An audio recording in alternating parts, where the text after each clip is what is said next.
So,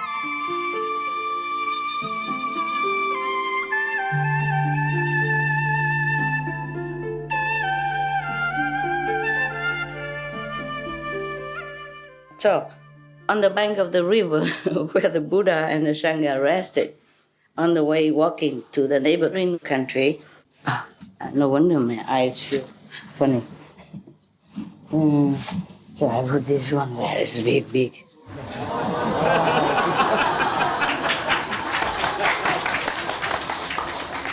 Made in Japan, for book reading. Yeah.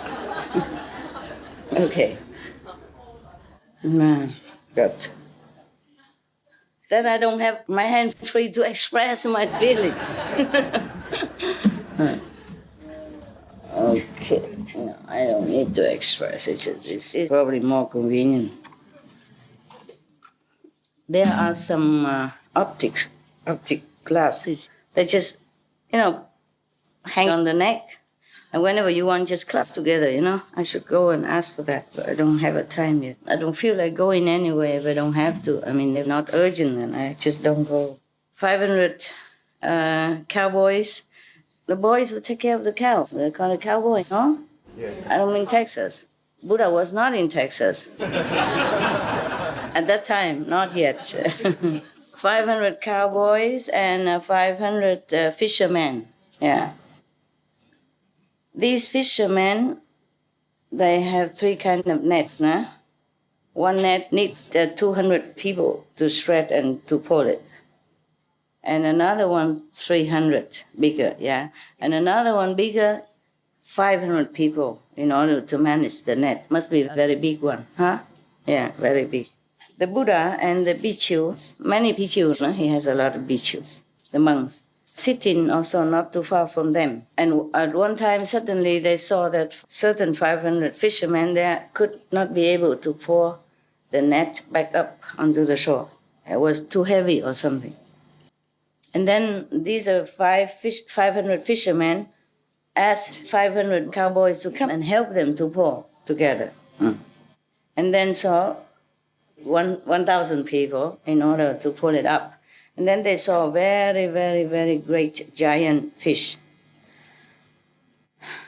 On the body of this fish were all kinds of heads of different animals, like the horse's head, the camel's head, the tiger's head, the wolf's head, the pig's head, etc., etc.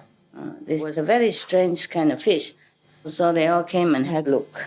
And then the Buddha also asked Anand to go over there and check it out. And then Anand went over there and saw that. He saw 100 kinds of different animals' heads on this body of the fish. And then he came back to the Buddha and told the Buddha this. And then, of course, he will ask. Anand asked a lot of questions. It's always him who asks. I wonder why nobody else knew how to ask. Yeah, up to now, many stories. Most of the stories, always Anand asked the Buddha, why is that? Well, he was clever, even though he wasn't enlightened, but because he was probably busy or being the Buddha's, attendant, he thought he didn't need, yeah? Maybe like that. Possible, it affects. But then later he meditated just for a while alone in the woods after the Buddha's nirvana. He got enlightenment complete right away. So he had it already in him. Just took some time. Yeah? Maybe you all had it and it takes some time. Maybe after I die, then you all go sit in a corner there and then get enlightenment completely. I don't know. All right. And then the Buddha also went there and had a look. And when he went there, he asked the fish, are you Katile? Is your name Katile? And then the fish said, yes, sir. And the Buddha asked, this lifetime you are born as a fish. Do you know next lifetime where you are going? So he said, I have to go to the infinite hell. There is a hell that you will never get out of there, like a life sentence, Yeah. And here is like infinite sentence. Anand and the whole assembly of bhikkhus did not know why, so of course he asked, "Praise be the world honored one. You call this fish katile. Why? Can you please tell us?" And the Buddha said thus, "Listen to me. I will tell you the origin of this fish." Yeah. Long time ago, at the time of Kajip Buddha, yeah, another Buddha, yeah, before Shakyamuni Buddha, there many decades, many eons ago, another Buddha, yeah. And between them, many more, and before that, many more, and after Shakyamuni, there will be more. It's just at that time, long time ago, at the time of Kajip Buddha, there was a Brahman, the first caste of the Indian four-caste system. Yeah. He had a son, and his name is Katile. He was very intelligent, many talents. And of all the contemporary similar levels of intellectual and talents, he was the first. Oh, I'm sorry, yesterday, by the way, Sariputta, I remember he was not the one with the wisdom sword. It's Manjushri, no? In Vietnam, we call it Vang Thu Bồ Tát, Manjushri. Yeah, he's the one with the swords of wisdom. Is that correct? Anybody know? Yeah? Monk? Manjushri? Yes. With the swords of wisdom. Yes. Not a sword, it's meaning that he can cut asunder ignorance, So just saying that he has the sword of wisdom, but he doesn't use the sword, of course. He doesn't have to use any sword at all, right? Yeah. So Manjushri is number one wisdom. I guess it's not Sariputta. Sariputta is something else. I'm sorry, I'm not a very good Buddhist.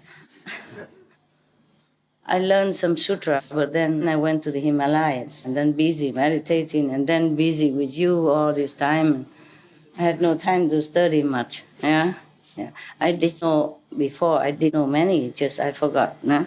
I told you already. Even now, I tell you something, and I say, "What did I say?" Getting old. Maybe I knew. I just forgot. What is Sariputta? Here. What about Sariputta? The first one get enlightened?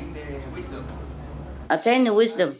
He's the first attain the wisdom. Yeah, he's the first one, but he's not with... The life of Buddha, the cartoons I see in the YouTube. The cartoon? Yeah. Okay. So it's Manjushri. Manjushri is Vang Thu, huh? Is I Vietnamese here? Vietnamese Buddhist? Vang Thu Sư Lợi Bồ Tát. I think it's Manjushri. Maybe I read some more of the other sutra later to clear his name. But Sariputta is not like, is not the one with swords of wisdom. Okay, at that time, this boy, Katile, was the best in the contemporary world at that time. But concerning just the worldly intelligence and knowledge and talent. But compared to the monks of the Buddha, then he knew nothing. Yeah, he knew nothing about all this Buddhist teaching, of course. Okay. When his father died, he said to him, "My son, you should remember, don't ever try to go and make a discussion or debate with the monks of the Buddha, because these great beings, they have deep and wide wisdom. You can never compare. So don't dare even go near." All right. Okay. So after his father died, he was still in school, continued to study. And in the whole country, he was praised as he had eloquence, number one in the whole country. But he never went out and tested his eloquence with the monks of the Buddha. And then his mother saw that this was one of his weaknesses, so she came and told him, "You are a very intelligent person and very highly educated. who is better than you? So the son said, Katile told his mother, praise mother, the monks of the Buddha are much, much, much better than I. So the mother asked, how better than you? In which way? And he said, praise mother. If anything I didn't understand or I didn't know, I came and asked them, any of them, then they explained to me very clearly and very easy to understand. But if they asked me anything, I could not answer. So I knew that I am nothing compared to them. Why don't you go there and learn with them? Learn the way they know things. Oh, mother, I am an ordinary lay person. If I go there and want to study with them, then I have to become a monk first. So how can I do that? Yeah. Hey, very easy. You just fake to be a monk. And then after you learn everything good already, then you come back to me. No harm done. Wow. Praise mother. I will do that. After a while, he bought some clothes, wrapped around his body and bought a baking ball. He went in there to the assembly to study with the monks. There were so many monks at that time with the Buddha, so nobody checked who is who. And as long as you shave your head and had a baking bowl and wear saffron robe, then everybody accepts you as a monk. So, of course, he was already very intelligent. After a while, he remembered everything inside. He learned everything, understood everything. Yeah. And then one day he went back home to have a visit with the mother. The mother asked him, did you study well already? Are you better than all the monks already? Study well may be okay, but better than the monks must be dreaming. So they say, praised mother, beloved mother, concerning the education, I am the same as them. Meaning he's learned everything from them already, so he thinks it's the same. But in the meditation, I am very, very low. Why? How do you know that you're low on meditation? Beloved mother, because meditation is very difficult. And it's not just sitting, but inside, must know the inside, have vision. And it's very mysterious and very deep. I try a lot, but I cannot do like them. I want to understand the meditation inside. I cannot go inside. I cannot penetrate the essence of meditation. It's not just sitting. Probably he didn't learn the initiation. You see, he just came in, but he didn't know that he has to go through initiation, not just being a monk. Yeah? No, he didn't know that. Yeah. And of course, if you meditate or you initiate it, you don't ask the sister nearby, are you initiated? How do you initiate? And even then, the sister won't tell you. This has to be with the Buddha or the appointed monks, in order to be initiated. Therefore, if we talk about this meditation or visions and whatever, inside, I'm always lost. I never won any discussion on this topic. Okay, the mother said, from now on, whenever you discuss anything with the monks and you have lost and they have won, then you just scream loudly, you just slander them, you just call them, you just, degrade them. Yeah, just a cover up, yeah.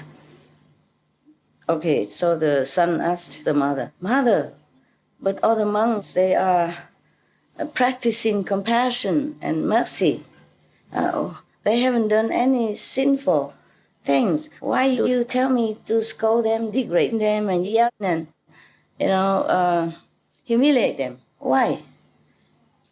So the mother said, if you're louder and you scream and you yell at them and you degrade them, then you win. And they won't know what to say. They wouldn't know how to answer that. They wouldn't yell at you, they wouldn't degrade you back. That means you win. Oh, God. What a treasure of ignorance. Yeah, by the way, I forgot to tell you. When you wash your hands, you wash oil into the bucket, right? And then use it for the toilet, right? Or not? Yes. You save water, right? Yes. Okay. Another thing, whoever has the water and electricity ability should buy those filters, put it on the tap, and then whenever you open, you turn it to the filter side, turn this side and you can wash as normal. Turn to the filter side, then you have filter water. You can drink straight, direct, because it's very clean. That's why I drink every day. I don't cook water. Unless I don't have any filter, I don't cook. Or if I don't have a filter, then I use a cloth or something to filter, okay? So here is, of course, it's not as good as if you use a cloth, because we don't have to buy one more extra, but it's okay. One filter like that attached to the tap, you can use for 3 months, regardless of how much water you use. You just use it and drink anytime you want. Just go in the bathroom, turn on the tap, push it to the filter side, and drink. I do that all the time, okay? The more simple, the better, that's all. Not because I'm lazy. I have a kettle, stand still and all that. I do it only now and then, when I need to drink something hot to cleanse the throat, or when I have customers, I have friends, then I cook tea for them or something like that. Then I use the kettle.